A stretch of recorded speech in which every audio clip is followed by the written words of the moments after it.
Welcome to the Steady Steps Weekly Digest, where we review the key ideas from our social media channels to help you build a life of confident movement. I'm Alice, and this week we're talking about building true resilience against falls. I'm joined by Neil to help us unpack this. Welcome, Neil. Great to be here, Alice. This is a topic that goes much deeper than just telling people to be careful. It really does. Let's start with something many people experience: hitting a wall in their fitness routine.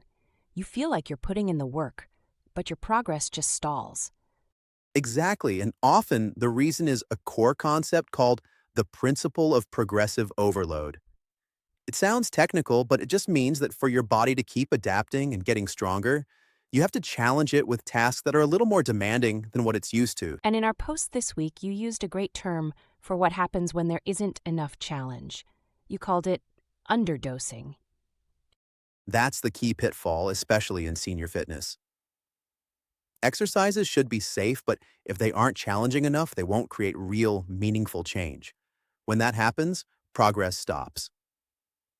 To really reduce fall risk, you have to build a bigger balance envelope, essentially a wider margin of safety for navigating the real world. So the big takeaway here is to first master the quality of the movement, and then find a safe way to make it a little more challenging, maybe by adding complexity before you ever think about adding weight. That's the secret to long-term progress. But physical strength and challenge are only one part of the equation. What if one of the most powerful tools for preventing a fall is actually our brain? Now we're getting to the really interesting part. True stability relies on something called cognitive motor integration. Think of it as sophisticated teamwork between your brain's executive functions, like focus and problem solving, and your body's physical movements. And why is that connection so critical? Because research shows that a decline in cognitive function can be a strong, independent predictor of falls, sometimes years in advance. It shrinks your margin for error, making it harder to react quickly when you stumble. So how do we train this mind-body connection?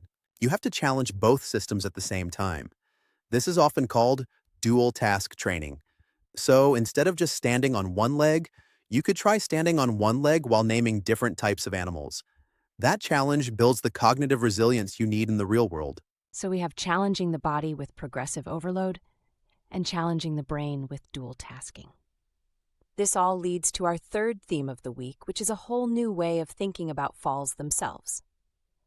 It's a common misconception that falls are just a normal part of getting older, but they're not.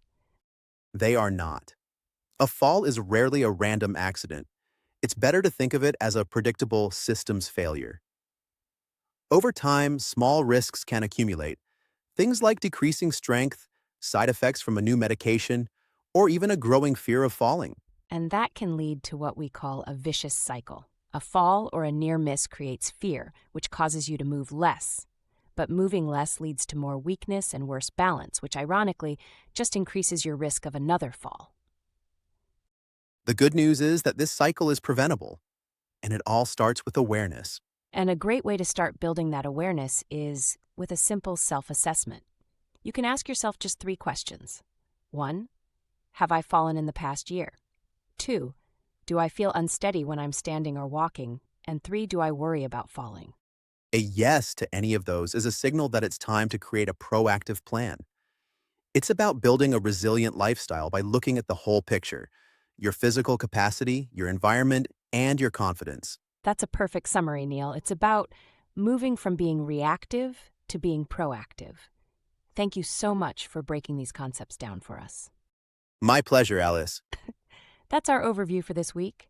Thanks for listening, and stay steady.